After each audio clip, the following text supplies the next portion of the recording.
Jnanam paramam dhyayam. Knowledge is supreme.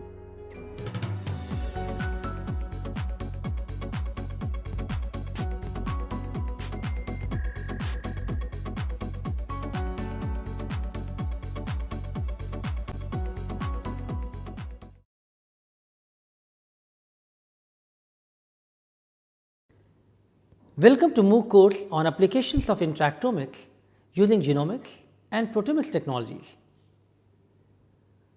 We have started discussion about how to make contents for high throughput assays. And one of the technology platform which we are discussing is protein microarrays. Protein microarrays without need to purify the protein of interest. That is what you heard from the last lecture from Dr. Josh Laber about his technology development aspect of nucleic acid programmable protein arrays or NAPA. In the same line, let us continue our lecture with our distinguished invited faculty Dr. Josh Laber to talk about some applications of these technologies.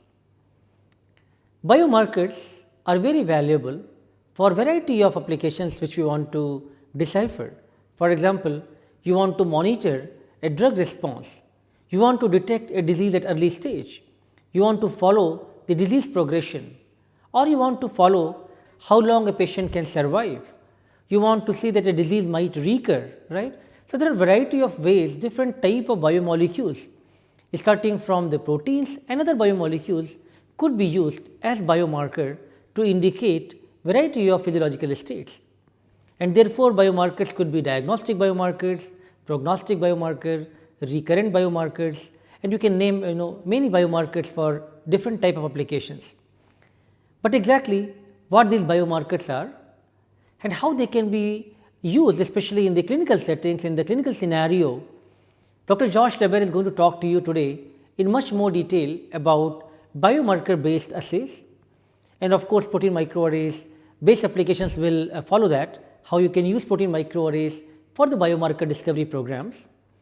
So, in this slide, Dr. Josh is going to talk to you about what are biomarkers and what are your considerations when you are thinking about a biomarker discovery program, or you want to discover some biomarker.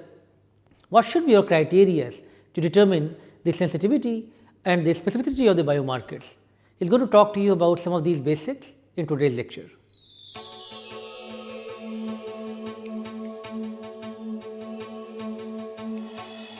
Today what I thought I'd do is take a moment and talk a little bit more about biomarkers, both in the context of what they're useful for and also how do you evaluate the quality of a biomarker. So here's the definition that I put down. Okay? So it's a measurement of some kind with the intention of providing information about a clinical state or a biological state of the organism, right? So if you go to a doctor's office and they measure your blood pressure, that's a biomarker.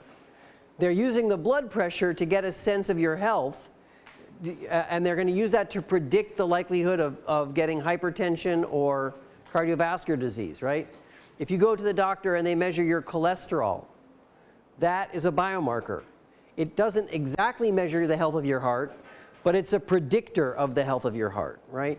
So anytime that you measure something, the goal is to predict the outcome. And that's important to remember, because you're not exactly measuring the outcome, you're measuring a predictor of the outcome, and that predictor may not be perfect. Some predictors make mistakes, right? Okay, so the type of biomarkers that I work on are proteomics biomarkers. I'm not going to ask you what proteomics is because I know all of you know that. But let me mention that there are two general approaches to proteomics. One is this abundance-based approach, and we talked about that a couple days ago. That is essentially measuring the amount of particular proteins in the blood, and or in any other in tissue or in any other setting.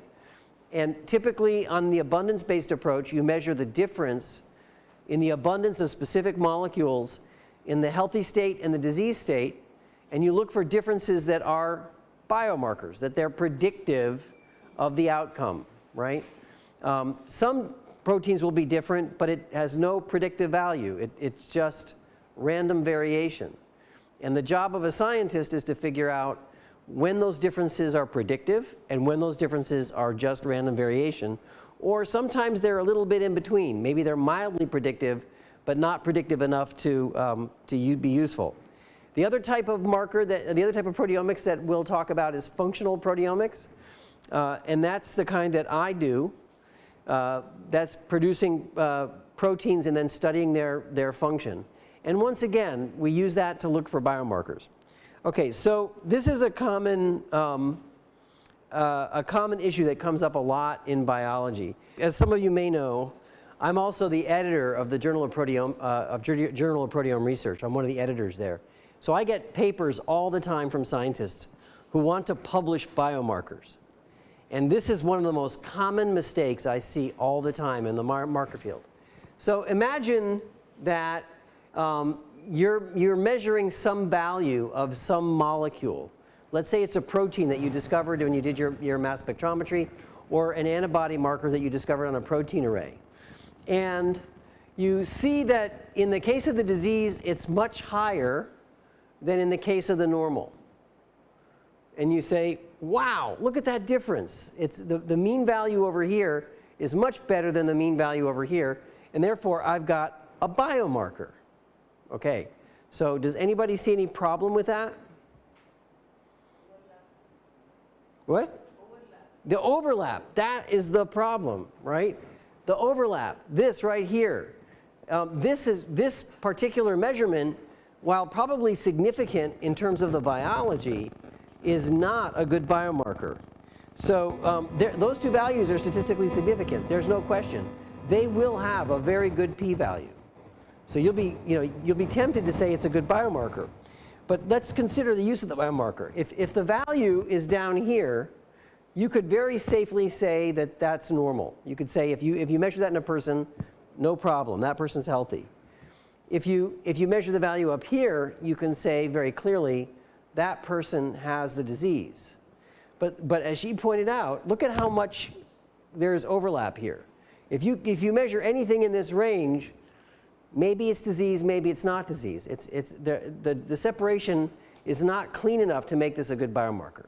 And so that's why we're going to talk a little bit today about how do we define good biomarkers. Okay, so there are lots of different ways to classify biomarkers. So you could definitely talk about the uses.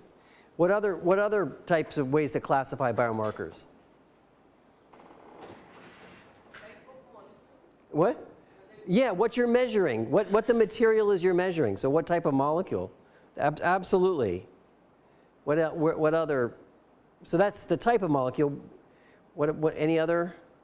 What about the source of the molecule? Is it blood? Is it cerebral spinal fluid? Is it urine? So where you get the molecule is also you can be looking at DNA, protein, or lipids. So that's the type of molecule. But you could also be looking at blood markers or urine markers. And then the last thing I would say in terms of classifying markers is the level of validation. So that's what's shown here. So you can classify them by what you're going to use them for. Are they prognosis, diagnostic, that sort of thing. You can talk about where you're going to get the material, what the type of material is, and then how well validated it is. There's also a level of validation for the biomarker itself, and we'll come back to that. So here are some of the clinical uses that we have for biomarkers. Okay, so let me remind you what they are. So one of the applications of biomarkers is what's called disease stratification, and what that means is there are times when you have a particular disease, and you know that the population of individuals who have this disease are not all alike, right? Some of them have one subtype of disease, and others have another subtype. Does any know examples of cancers that have different subtypes? Breast cancer is the classic, right? So breast cancer has 5 or 6 known different subtypes. They're classified based on the molecular classification, looking at different surface markers like the estrogen receptor, progesterone receptor, the HER2/neu receptor, but also looking at other genes that are or expressed or not expressed in the tumor. And based on that gene pattern, the different subtypes of breast cancer will have different prognosis. Those different subtypes will respond to different therapies. And so the markers, the gene expression that you look at, those are biomarkers that help you stratify patients. And that turns out to be very important because by stratifying patients into different groups, now you know better how to treat them and what to tell them in terms of expectations for their disease. Okay, what's a companion biomarker? Anybody hear that term before? So anybody familiar with the drug Herceptin? Herceptin is a drug that we use to treat people with women with breast cancer who have HER2/neu positive disease. So why is it important that they have HER2/neu positive disease? Because the molecule Herceptin, the antibody will bind to the receptor. That's right. So Herceptin specifically targets HER2. So if there's no HER2 on the cells, Herceptin will probably not be very effective. So when the drug Herceptin first came on the market, it was a revolution. It was the first drug in the modern era that was based on specifically targeting a biochemical pathway that we knew was related to cancer. All the drugs before that were basically toxic chemicals that kills dividing cells. Cytoxin, adriamycin, all those drugs, they kill cells because they're dividing. They were not selective for cancer pathways. Herceptin was the first molecule that was developed to target a particular pathway. And yet, when they gave it to women with breast cancer, the response rate was probably 15%. So that means that when they gave it to 100 women, 15 of them would have some response, 85 of them would have nothing. And of course, this was a drug that was going to cost in the US between $50,000 and $100,000. So they're taking a very expensive drug, and 85 out of 100 women would get no benefit at all. And probably the bigger issue is those women would be waiting and waiting to get a good therapy while they were on a therapy that was doing them no good, right? So what did they do? Well, someone reasoned maybe we should only give this drug to women who have HER2/neu positive cells. Because if they don't have HER2/neu positive cells, they probably won't respond. So if you now do a diagnostic test and look only at women who have HER2/neu positive cells, what do you think the response rate is there? Well over 60%. So you went from almost nobody responding to well more than half of women responding. So all of a sudden, the drug companies and the insurance companies said, look, before you give Herceptin, you need to first test for HER2/neu positivity, and only women who have HER2/neu positive are eligible to get the drug. And that way they could have a much better chance that this drug would be effective. These days, with Herceptin and other agents that specifically target the HER2 pathway, women who have that disease, who at one time had one of the worst outcomes in cancer, now have one of the better outcomes in cancer because those drugs are so selective for their specific subtype of disease. So a companion marker is a blood test that you give together with the plan of giving a drug to determine if that patient will respond to that drug. So it's specifically designed. And these days, at least in the US, if you're going to develop a new therapeutic for any type of cancer that targets a pathway, the FDA usually requires that you have a companion diagnostic. You have to have a test that will specifically tell that patient that they're likely to respond. Okay, what's a prognostic marker?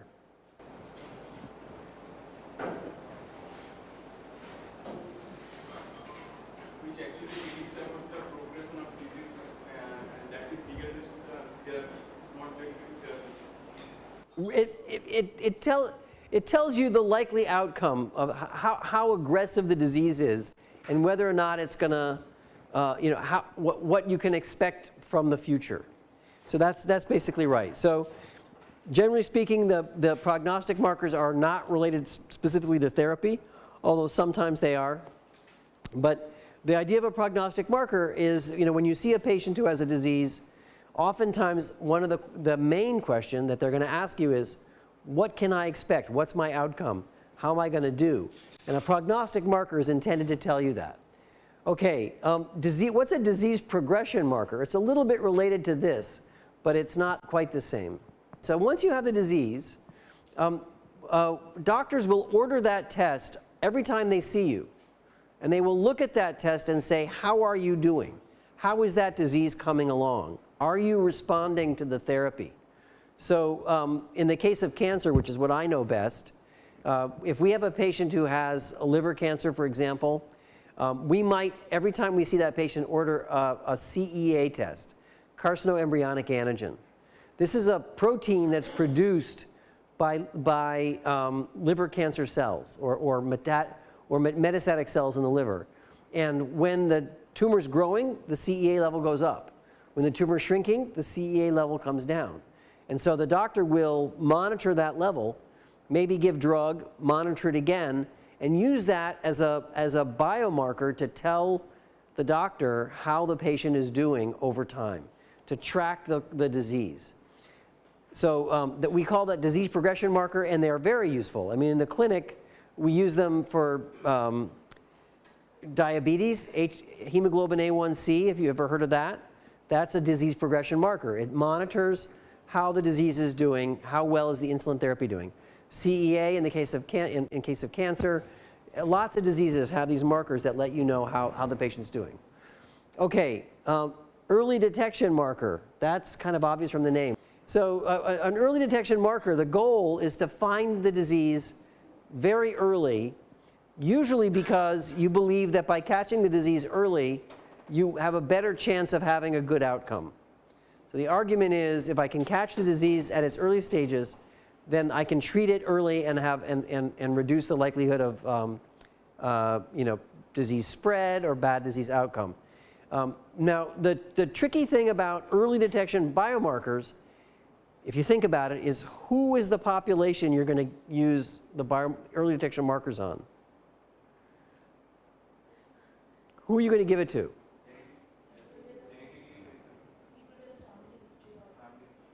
So you could give, so that would be one way to do it. People who have a family history, that would be a great idea.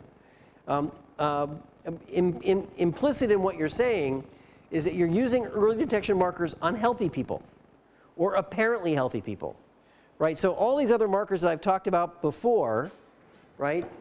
Disease stratification, companion markers, prognostic markers, disease progression markers, those are all people who are already in your clinic and they're already sick.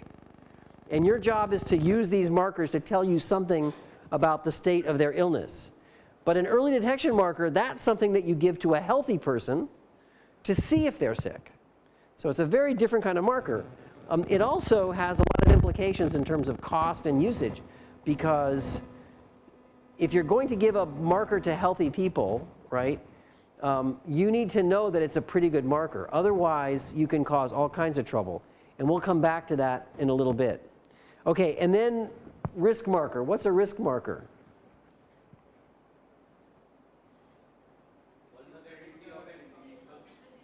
Oh, someone back there, I didn't get it. So you could predict the risk of the disease. So the difference between both 5 and 6 are markers that you would do on healthy people. The difference being that this marker doesn't really find the disease. It just tells you the likelihood that you might have it, whereas this marker is really intended to find the disease. You have it right now. If you do a pap smear on a woman, you're looking for the presence of neoplasia right now and asking, does she have, the possibility of cervical cancer? If you do a risk marker like a BRCA1 test, you can't say that the person has breast cancer. All you can say is that she has an increased likelihood of getting it. Okay? So a genome, getting your genome sequenced, that's a risk marker. That's not a disease detection marker. So certainly, I'm a big believer in this early detection biomarker, mostly because I think it will have important outcomes. And I think I've shown you this already. Just to remind you, what we're looking at here is these are the 4 most common diseases, cancers in the US at least. They're all epithelial-based cancers. They are the big killers of people in our country with cancer. These are survival plots, so the percent of people surviving based on stage of disease. Stage of disease basically tells you how early you caught it. And it starts with the latest stage disease and moves to the earliest stage disease. And what you can see is if you catch the disease early, you have very good survival rates, except maybe lung cancer, which never has a good survival rate. But nonetheless, the survival of early stage disease is always better than survival with late stage disease. So this is an argument for why we want to catch the disease early. Okay, so I mentioned that you can look for biomarkers based on the source of material. These are just some of the types of materials that you could use to get biomarkers from. Certainly, blood is a popular one. Tissue is a popular one. Well, I should say blood is popular. Sputum is good. Urine is good. Tissue, really only in the case of cancer. You don't often do biopsies. There are a few other diseases where you might do biopsies. But most patients are not thrilled about having parts of them cut out. So don't do that often. But all of these, in one way or the other, have been used as one form of biomarker for people. Okay, and then we mentioned earlier that you can look at, so that was a source of material. Now we're looking at biomarkers by type. Oh, yes? Hair and nail? Yes. So what could be fun? So interesting that you asked that. If you ever, in fact, some of the most famous historical poisonings, right, have been determined by looking at hair and nail, because arsenic shows up in hair and nail, and it's dated. Where it occurs along the nail or along the hair can tell you how long ago the person had arsenic. And so I forget which European monarch was murdered by arsenic poisoning, but they went back to the corpse and measured it, and you can actually determine arsenic in the hair and nails. There are probably other things you can measure there too, but that's the most famous one. Yeah. Okay, and then so these are types of things that you can measure in sources from all those places. So obviously, all of us are proteomics people, so we're going to be interested in number 1, which is why it's listed number 1. But you could look at metabolites, you could look at DNA or RNA, or other nucleic acids, long chain RNAs or whatever. You could look at glycoproteins, you can look at cells themselves. Certainly, if you look at the immune response, there are 2 things you can measure here. So in the case of B cells, you would look at antibodies that are in the bloodstream, and that's what NAPA does. NAPA looks at antibodies in the bloodstream. You could also look at T cells. T cells are much harder to look at in high throughput. The classic T cell assay is called the ELISpot assay, and what you do is you have to present the T cell with a presenting cell and an antigen, and then you have to measure the secretion of gamma interferon or something like that. It's a complicated assay, and you can't really do it at the scale of omics. And then, of course, images are also a type of biomarker, right? So X-rays, CT scans, PET scans, all those various technologies, in a sense, they are also measuring things. And you can imagine that some of those imaging studies themselves could be early detection biomarkers.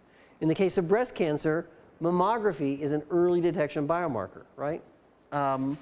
Nowadays, in the US, there is a recommendation to do spiral CT scans on very heavy smokers as an early detection biomarker for lung cancer. Okay, but no matter what test you do, this has to be true. It has to be robust and reproducible. All right, so the last thing I want to mention, so we talked about the use of biomarkers, we talked about the source of biomarkers, we talked about the type of biomarkers, and remember I said the 4th way to classify markers was their level of validation. So let's talk a little bit about what I mean by validation. Okay, so the first thing you have to do if you want to validate a biomarker is you need to define how you're going to use it. So the key is understanding the quality of the marker and what it needs to do is determined by what you're going to do with it. If you're going to use a biomarker for early detection, then you have to remember, I'm going to use this biomarker on healthy people. So these people are walking around living their lives and everything is fine. I'm going to do a marker on them and suddenly I'm going to tell them that they may have a disease, and now they've got to go to a doctor, they've got to get a biopsy, they've got to do a test, they've got to scan, whatever. All of a sudden, you're going to cause them to do a whole bunch of stuff. So you need to know that that marker is really robust, or else you're going to cause a lot of trouble. On the other hand, if you already know the patient has cancer, and all you're doing is trying to monitor how it's doing relative to the drug, maybe that marker doesn't have to be quite as specific, because you already know that they have cancer. That's not a question. All you need to know is the level of the cancer. So the level of specificity for that is not as high as for early detection markers. So the first thing you have to do is define the clinical usage, and everything else will follow from that. And it's the #1 most common mistake made by people who go for biomarkers, is they decide they're going to get a biomarker, but they never stop to think about what they're going to use it for. I've seen people come up with markers for things that have no value, because no one would ever look for that. So you have to think about that.